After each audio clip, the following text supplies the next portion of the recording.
So very good afternoon to everyone. So I will be taking the week 9 tutorial. So firstly we will be determining I will be discussing about determination of crystal structure from from your given 2 theta versus intensity data, that is from your XRD data. Okay. So we can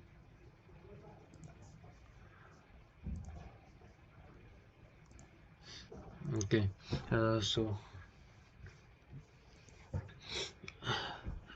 So firstly, from the XRD data, we will be having these two values like your intensity and your 2 theta value.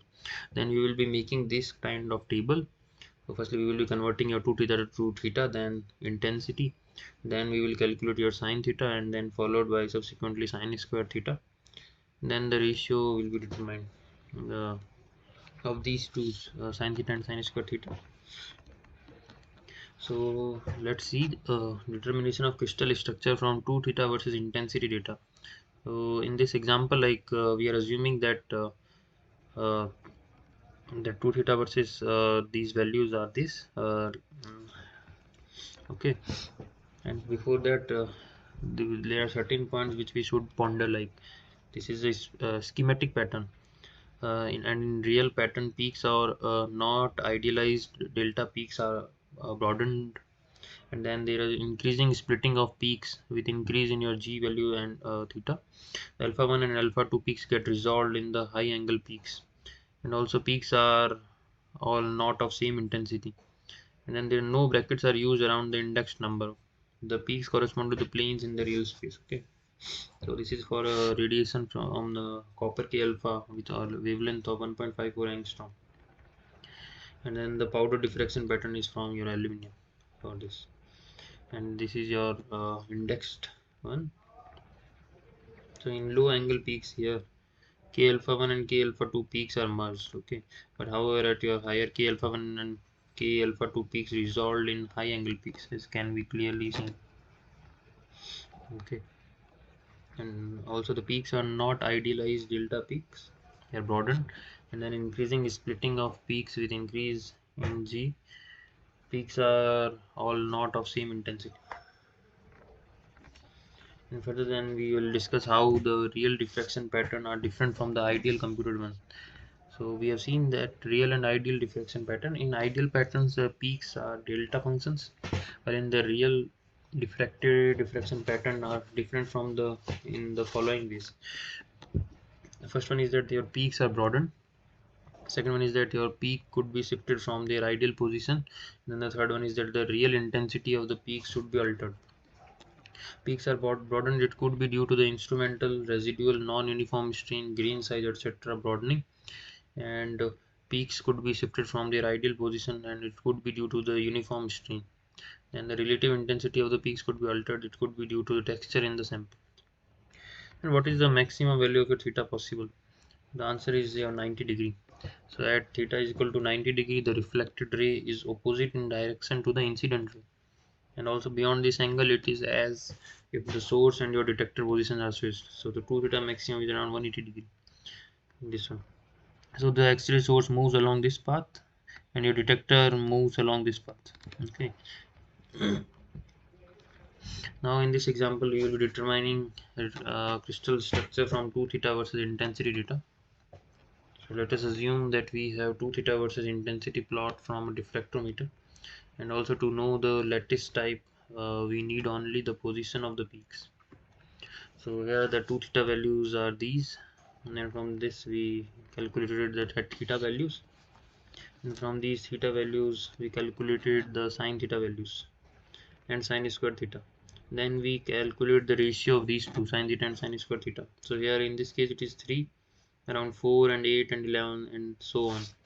And then we index the peaks. So the HKL value whose h square plus k square plus l square should be 3. So 1 1 1 whose h square plus k square plus l square is 3. And similarly for 4, 8, 11, 12, 16 and 19. So we did all the indexing, and then this D part we will be seeing. So this D part can be calculated is depending upon the crystal structure. We know the formulas, and then from these we can calculate the D values. And also from the ratios in the column 6 we conclude that this is an FCC structure, and from that we can calculate your using lambda is equal to 2d sine theta, and then we know that lambda is 1.54 as we are using copper source, and then to your we are use for, suppose we are taking 111 and then sine theta for 111 plane, and then from this we can calculate your a values. And also the error in the d spacing decreases with theta. Okay, so we should use high angle lines for lattice parameter calculation. Please note that in the sorry, note that in your mind. So let's move to the another example. So here, given the positions of the Bragg peaks, we find the lattice type. So the 2 theta to 2 theta we calculated, then we calculated sine theta and sine square theta, and then we followed by the ratio of these two.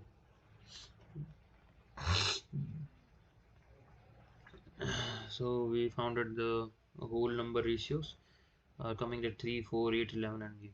So we can see that this is an FCC structure. So if till now anyone has any doubt, please feel free to ask me.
Okay, so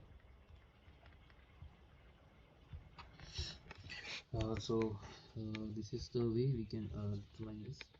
Now let's move to the another analytical method. So an analytical approach can also be used to index diffraction pattern from material with a cubic structure.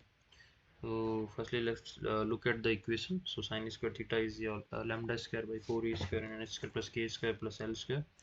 And since your lambda square by 4a square is constant for any pattern which we call a, and so we can write it in terms of your sine square theta as a square n square plus k square plus l square.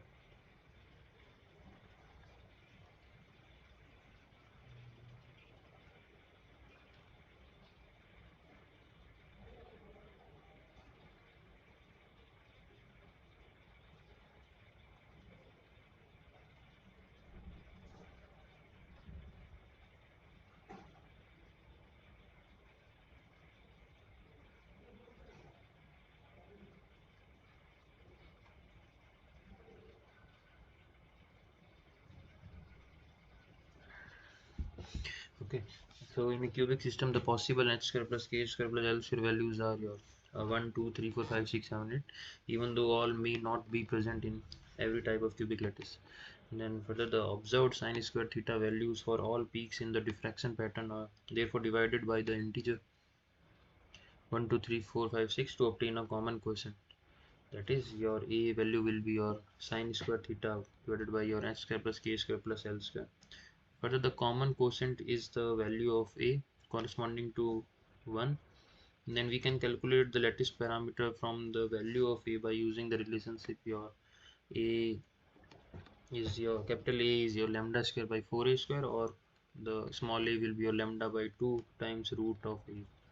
So once we get the exact value of a, we can use it again to get the values of your h square plus k square plus l square for different reflections. And then further dividing the sine square theta value of the different reflections by a gives the h square plus k square plus l square values, from which HKL values of each reflection can be obtained by using standard listing. Okay. Then the aluminum XRD pattern indexed earlier is now indexed with this analytical approach. You see that the calculation of your common quotient. So firstly the 2 theta values are given, then we calculated your sine square theta, and then we divided it, we calculated different quotient, sine square theta by 2, sine square theta by 3, 4, 5, 6, 7, and then we see that these are the minimum values. Okay, so the lowest common sine square theta value in the table is 0.0363 as highlighted. Now note that your 0.1086 also appears as a common sine square theta value in some of the columns, but this is approximately 3 times of a. So therefore we must look for the smallest value of sine square theta among the values. However, if we can realize that this value does not necessarily appear in each column of the table. Okay, so we should note that the common quotient of 0.0363 appears only in the columns of sine square theta by 3 and 4 and 8 in the previous table. So this suggests that the sequence h square plus k square plus l square value will be in the ratio of your 3, 4, 8. So we can now assume that this represents the capital A value in equation this 1 square plus k square plus l square is equal to 1, and since equation sine square theta is a h square plus k square plus l square suggests that division of the sine square theta value by capital A yields the h square plus k square plus l square value, from which the HKL value can be obtained. The calculations can be tabulated as shown in the table below. Okay, so here sine square theta, and then we divided it by a capital A value, then h square plus k square plus l square values are these. So from here we calculate the HKL values.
Okay, so since your a was 0.0363 and your small a is can be calculated by your lambda by root by 2 times root a, we can calculate your lattice parameter as 0.4049 nanometer.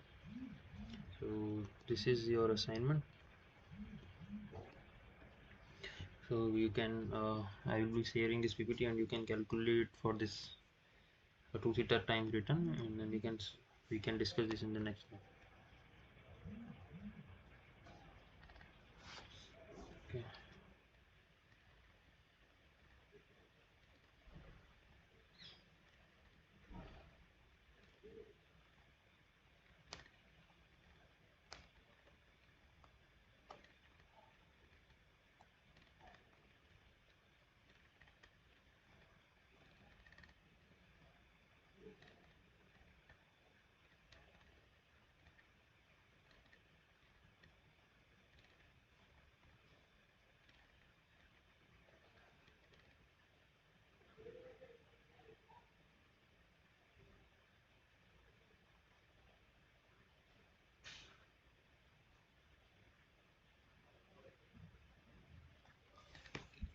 So now we will calculating the lattice parameter calculation. So a very precise knowledge of the lattice parameter of material is important in your solid state investigation.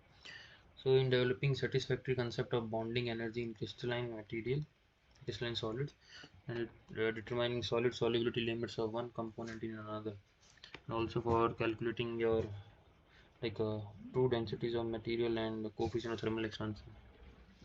So the magnitude of changes in the lattice parameter due to change in the solute content or temperature are so small that rather precise lattice parameter measurement must be made in order to measure these quantities with very high accuracy. So precision is reproducibility and refers to how close the measurement in a series are to each other. Accuracy, on the other hand, refers to how close a measurement is to the true value. Thus, make precise we may make highly precise but inaccurate measurement through the use of improper methods or equipment. High accuracy can be achieved only with the equipment is well calibrated, but good precision can be achieved with any equipment provided we take proper precaution in recording and analyzing the data. Therefore, in this experiment, it is assumed that the equipment is in ideal condition and then consider equipment to obtain the best precision in the lattice parameter values.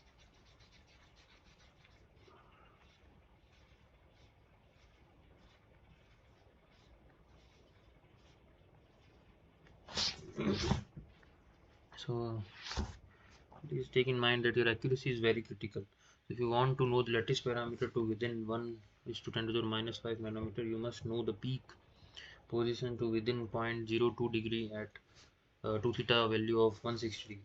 So lattice parameter measurement is very indirect process. For a cubic material, A is your d time root s square plus k square plus l square. Then the d spacing is measured from Bragg's law, as lambda is 2d sine theta. So why are k alpha 1 and k alpha 2 peaks resolved at high angles? Which line to use for lattice parameter calculation? And other important points are that at higher Bragg angle, the k alpha 1 and k alpha 2 lines are resolved.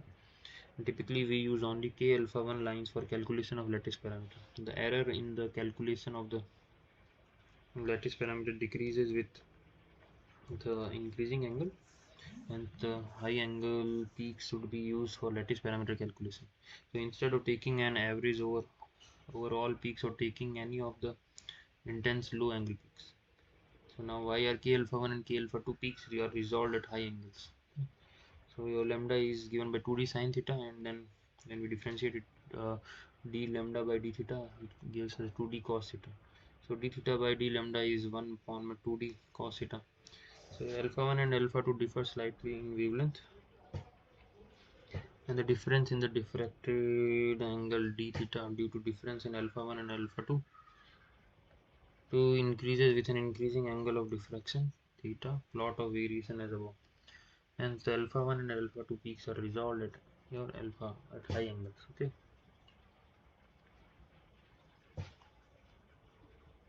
Now let us calculate the error in d spacing as a function of the angle of diffraction. So we know that d is given by lambda by sine theta, 2 sine theta.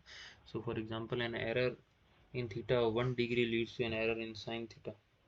1.7% at theta is 45 degree, but the error is only 0.15%. At theta is your 85 degree. Okay. So now let's calculate this. So your d is given by lambda upon 2 sine theta. So if we differentiate d with respect to theta, then we get this. So this is your error in the d spacing. Okay. It is given by your minus d theta by tan theta. This is your error in d spacing. So error in d spacing decreases with theta. So hence high angle peaks have to be used for lattice parameter calculation. Okay.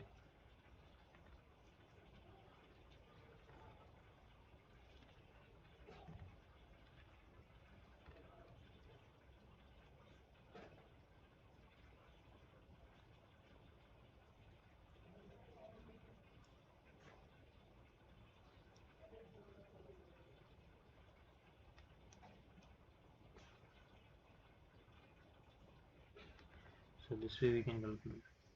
So now we will be be doing an example of lattice parameter, determination of lattice parameter from 2 theta versus intensity delta.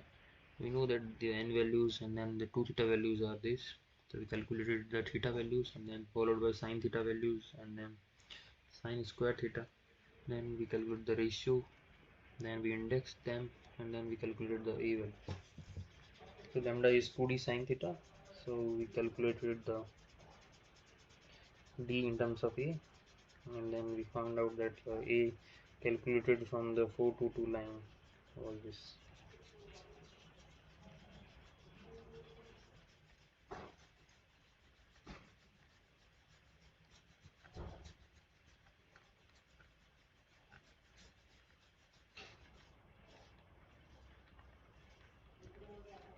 Okay, now let's move to the another. So by this relation, your delta a by a is your delta d by d given by minus cot theta delta theta. So the term delta a by a or delta d by d is the fractional error in a or d caused by a given error in the theta. So the fractional error approaches 0 as the theta approaches 90. Okay. So if anyone has any doubt till now, we can discuss.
Okay, so I will just wrap up the session. Okay.